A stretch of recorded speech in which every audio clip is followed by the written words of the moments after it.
Hi, my name's Josh, and I watch the FCC approval database, so you don't have to. Uh, so every product that contains a radio that's going to be sold in the United States is supposed to go through an FCC certification process. As part of that process, the manufacturer has to send the device off to a testing lab to make sure that it doesn't cause radio noise, and file a bunch of paperwork with the FCC. That paperwork includes manuals, the exterior photos, interior photos, all sorts of fun stuff.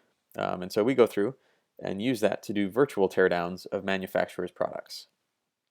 Today, we've got a pretty cool one. It's the Testo Smart Probes series. It's pretty neat. It's HVAC, air conditioning and heating technician toolkit. And it's pretty neat. It's a whole big suite of tools, as you can see here, that are all Bluetooth. So let's have a look at the insides of these and see how this company did the design work for this. We're actually going to start over here on the right with this big guy because it's the weird one. So if we look at the internal photos for it, also, none of these have their own manuals, so we just have to look at the pictures of their guts. So if we look at the guts of this guy, we see that it's got this little probe thing up here, comes down and in. Sorry, having a hard time seeing. See this probe thing that comes down and in. Battery pack, yada yada. So it comes down into something right up here. This looks like it's probably an LED that goes through there. Here's our button, etc. And then we got the Bluetooth module down at the tail. On the back, we've got a programming port. So thus far, nothing interesting. Here we get to the actual circuit board. So over here, we've got that Bluetooth module. And then on this side, zoom in over there. Here's the LED and the button. So this is what connects out to that probe up at the top. And you can see there's only two connections here. And if we look at the topology, this is a pretty classic common mode rejection thermocouple circuit. A good tutorial on this is one from Circuit Cellar from a very long time ago, which shows the thermocouple over here coming down through two wires with a capacitor across it, and then on each line there's a ferrite bead in series to a capacitor to ground, and then it's off to the reference amp. And if we look at this circuit, we've got the thermocouple over here coming in, each going through some little bead here to a capacitor across them through to capacitors to ground. Now, note that this capacitor is supposed to be on the other side of the beads, so it's not necessarily doing as much good as it could, but it probably is still helping with rejecting common mode noise. So this is a thermal circuit, and if you think about it, as an HVAC tech, you've got a lot of hot pipes that you want to keep an eye on. So having the ability to just reach up and clamp this thing onto a pipe and have it kind of hang there and collect data it's a pretty clever idea, actually. I really like that. So let's look at the rest of the circuit now. So thermocouples require really precise amplifiers. So if we look down here, there's this little SOIC 8 here, SO8 package. This is almost certainly going to be an instrumentation amplifier that takes the difference of these two signals and amplifies it out. The way a thermocouple works is that if you have two dissimilar metals next to each other, they create kind of a battery, so there's a voltage created there. And that voltage depends on the temperature. So there's all sorts of different chemistries that you can use. It's really cool stuff. I'll link in this Circuit Cellar article down in the doobly-doo. Just the basics of thermocouples. And it's good reading if you haven't worked with thermocouples before. So those are going to come down to this instrumentation amp. That's going to come over to our little microcontroller here. I really cannot tell which one it is. They tend to use kind of a common architecture across all of their product line here, which is a really good idea.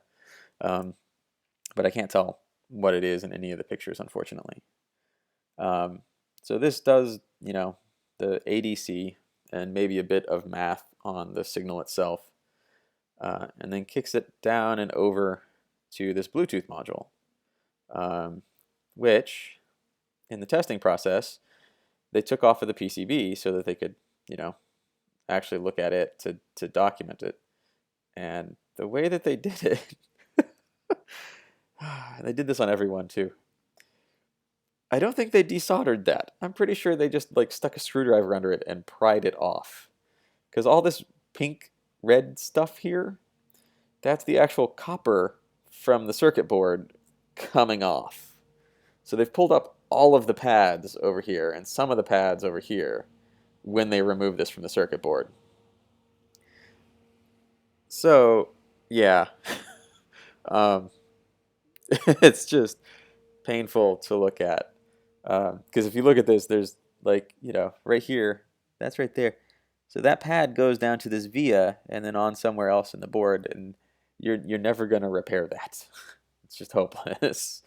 Um, Similarly, all of these pads are just gone. Maybe these are gone because they don't connect to anything, so they're really weak, but still, it's just, oh, it hurts. Um, anyway, so the rest of this stuff, really don't know what the rest of this stuff is. There might be a voltage reference over here for the ADC. This is probably a voltage regulator because this thing runs off of double A's. So they start out fully charged at 1.5-ish, 6-ish, somewhere in there volts. Then they go down to like 1.2 volts at the end of their life. So we need to do some voltage regulation if we're going to actually keep things steady and constant within there. And we need that because what we're measuring is the voltage coming off of the thermocouple over there and being amplified here. So our temperature sensor is actually a voltage sensor. So we need a constant, good reference voltage to get accurate measurements. So anyway, so that's the first thermocouple. It's one that you stick on a pipe. So if we look over here, we've got another thermocouple. This is one that you stick up against stuff, or maybe you stick into a vent to find out what the temperature is inside of there. So we've got this probe sticking way out so you can shove it into things, which comes down, and then it's got two wires that come through a ferrite bead, which is a nice touch. And here you can see that the programming header is exposed via the back panel. Like there's even a cutout in it, which is kind of cool. And this board looks pretty similar to the other one with a few key differences. So let's see if there's a better image of that top corner. Here we go. So this is where our thermocouple comes in. On this one, it just goes through these two beads, another capacitor across, and then capacitors to ground right here, and then these two go off. And it's hard to call. Might be coupling into here. This doesn't look like a differential amplifier though, because typically a differential amp is going to have parallel structures on it. We'll see another one of those later on, I think. It could be that this and that are one pair and this and that are the other pair off of here, but it might also be that they're doing the amplification in this little SOT 23 6-pin, SOT 623 I guess it is, package. We have the LED again up here by the button. Looks to be the same microcontroller, same little SOT 523, probably voltage reference, same Bluetooth, same two SOT 23s with some stuff around them that we saw over here. And in fact, let's look real quick. Let's see if these are, like, they look to be kind of the same layout even. So got those three, got this stuff down there and the same stuff down there. There's more space on this one, but yeah, it's very similar. So it's probably, they just cut and paste the schematic from one thermocouple into the other because they're pretty much the same device at the end of the day. They probably need different precision though for the two different things. And in fact, they're probably two different kinds of thermocouple. There's, depending on which two metals you stick together, you get different voltages at different temperatures. And you have different ranges of voltage and so on and so forth. So you need actual different circuits around it. And that's probably all of the difference between these two different temperature sensors. Um, anyway, so once again, same Bluetooth module. And once again, I just stuck a screwdriver, looks like right through here, and lifted the thing up um, to get it off. So let's look at this module real quick since there's a good picture of it here. So this is an off-the-shelf module. It's a um, uh, Lyrera, I don't even know, Liarda, um, L series Bluetooth embedded, or sorry, Bluetooth low energy module. And if we look here, we've got a CC2541, which is a Texas Instruments CC chip. We're going to see those over and over again in this series. Bunch of stuff here. Looks like some inductors, some capacitors. Don't see a whole lot of resistors, actually. That's a resistor.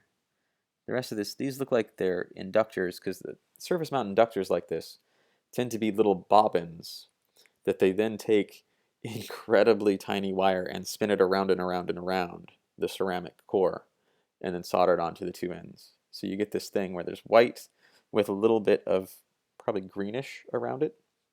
And it's the same enamel coating that you get on most magnet wire. And so this is one kind of capacitor. These are probably capacitors, although it's hard to call. Anyway, this is all matching network for the antenna out here. This all comes out, and we have this nice PCB antenna for 2.4 gigahertz. Looks like this might be the ground half of it. It's like maybe it's a stub. Hard to call on the antenna topology there. And if we look here, we see the bottom along with all the copper off of the circuit board. So this is the LSD4BT L74 MSEF0, probably version 0.02. And a little bit of Googling gets us to this thing that we were just looking at. So we got the same chip here. The matching network looks different on this one. And that is probably because this has a different antenna on it. This has got a little bar antenna that you can just buy. It also looks like it's got a little, like either that's a really crappy soldering job or there's something glommed in right there. And I'm not sure which is less likely, honestly. Anyway, but it's got the same thing. I'm guessing that this chip right here is a filter of some sort, probably a SAW filter. This is our crystal oscillator that controls the thing, etc. So they make this in a bunch of different models apparently, but surprisingly, I could not find it on eBay. I couldn't find it on Alibaba, on AliExpress.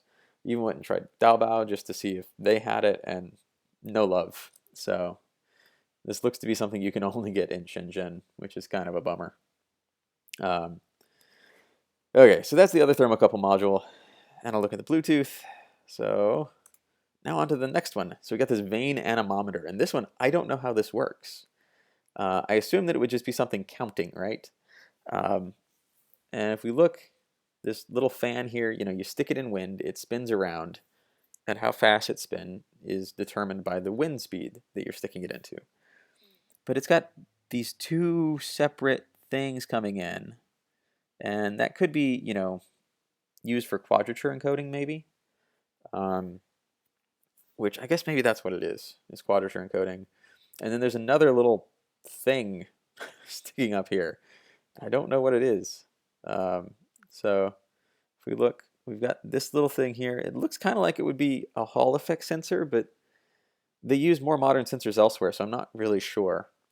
And then we've got, let's see if we've got a better picture of yeah.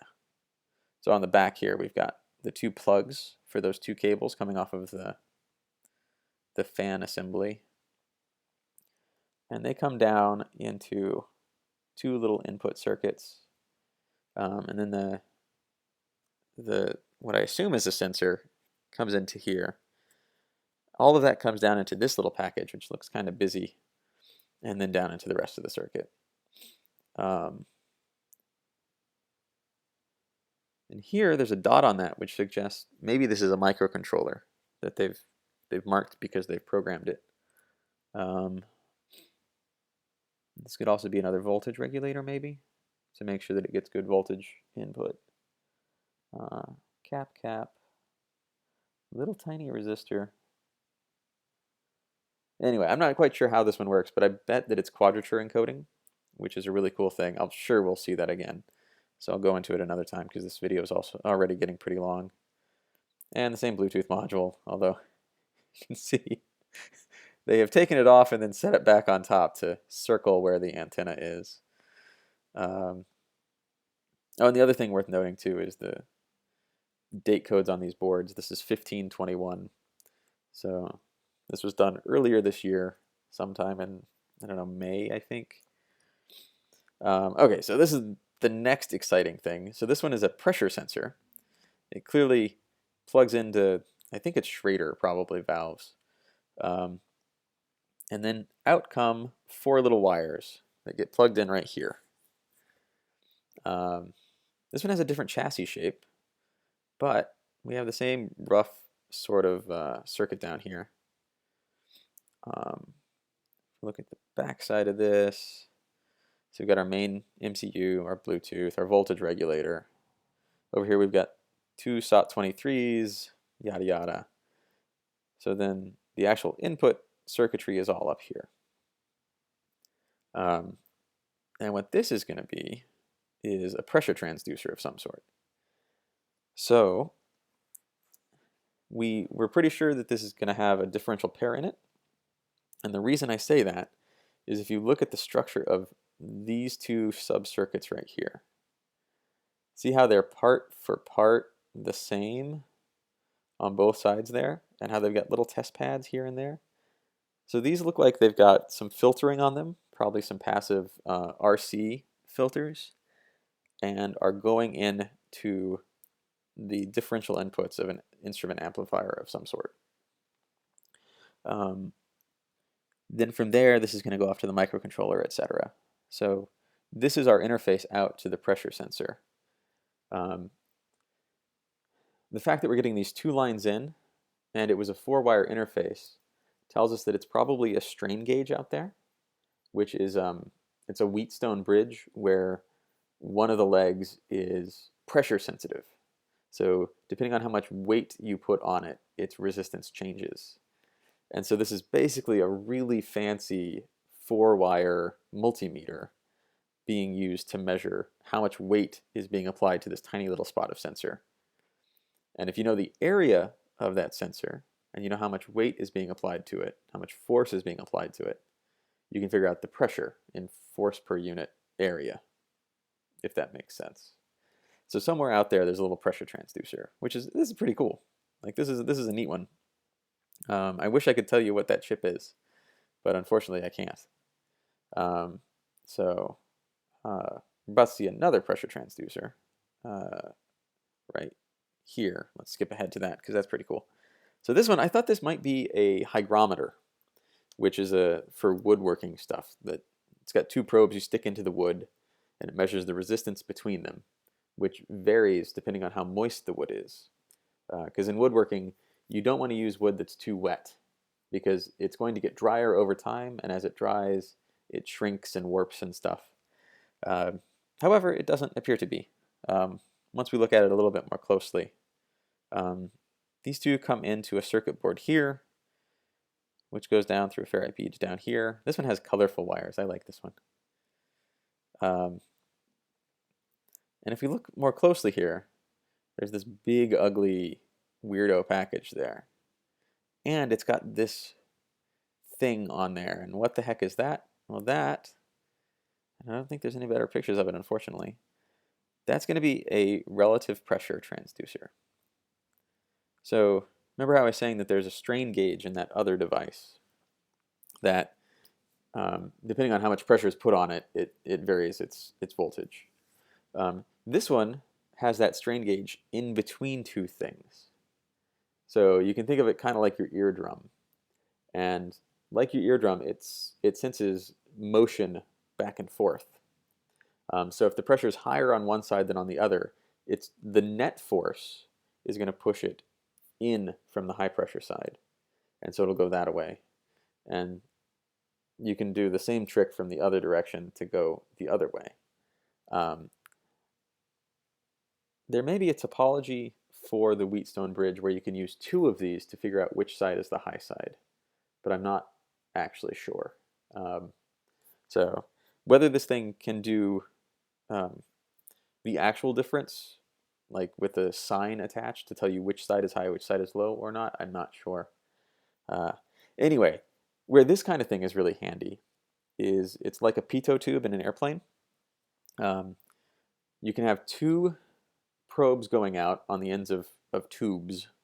And by probe here, we just mean end of a tube. So you just got an open tube that you stick into a duct, and the other tube you leave in the room that you're in. And as the air goes by inside of that duct, as it goes by at some speed, it lowers the pressure. And so it starts pulling it, it's trying to pull air in from the room to go with the air that's going past. And so you'll see the pressure difference there, and that'll tell you how fast the air is going with a bit of math. So this one's going to be another pressure transducer.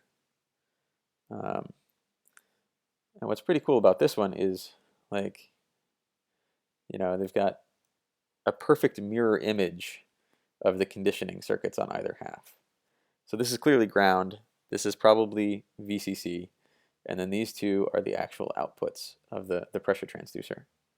And so we've got a cap going off to ground, and then through something over here to a cap to, I think that's also ground probably. And so on. And then those two traces work their way down to here. And then from here, which is where they were on the other board as well, if you remember correctly, then from there they go off and into vias, and then they pop up over here somewhere. And then this might do ADC again, I'm not sure. And again, we've got our voltage regulator, our two diodes, our little cruft down here, and our three resistors there. So same as everything else. So now here's the last cool bit of tech in this thing. This one is a humidity sensor. So it's got this little probe that you stick into places that has this thing on it. That is a 4-pin device. You can see there's 4 pads there. There's 4 pads there that go out to there. And what they do is they go out to this little black blob there. This is pretty much the only photo of this that we have, but I kind of recognize this. And this little device here is probably some relative of one of my favoritely named lines, the SHT lines from Sensirion. You'll also see these things as RHT for relative humidity and temperature. This is a little device that can measure the relative humidity and the temperature of the current air. And it has to have both because relative humidity depends on the air temperature. So you need to know both to kind of know what's going on. So here's the data sheet. And I always see an I in there. I just can't not see the I in there. Anyway, so this little thing is, it's adorable. It's a tiny little thing. Pretty reasonable accuracy over its range. And I don't know if they give a theory of operation on this thing, but basically it works by being able to sense, where's that? This is all just how I squared C works. It's not so helpful.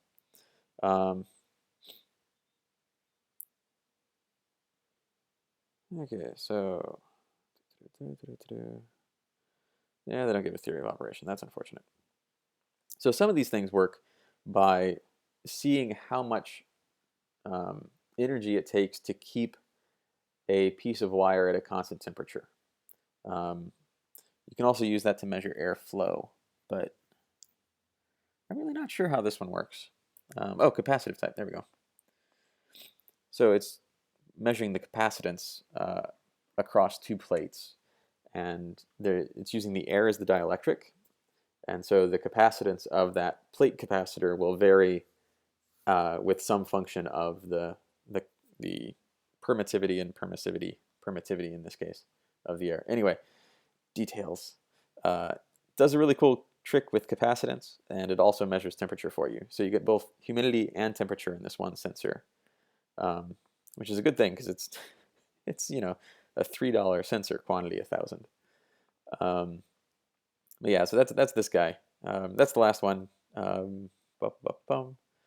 So yeah, so the other thing that we saw today was the CC2541, which is this little Bluetooth IC. You can get these things in little modules all over the place, which are pretty neat. And that's it. Anyway, so that's the teardown of this whole family of things here. There's just so much cool stuff out there. Anyway, I will stop talking now because this one's gotten long. Let me know if there's anything that you'd want to see.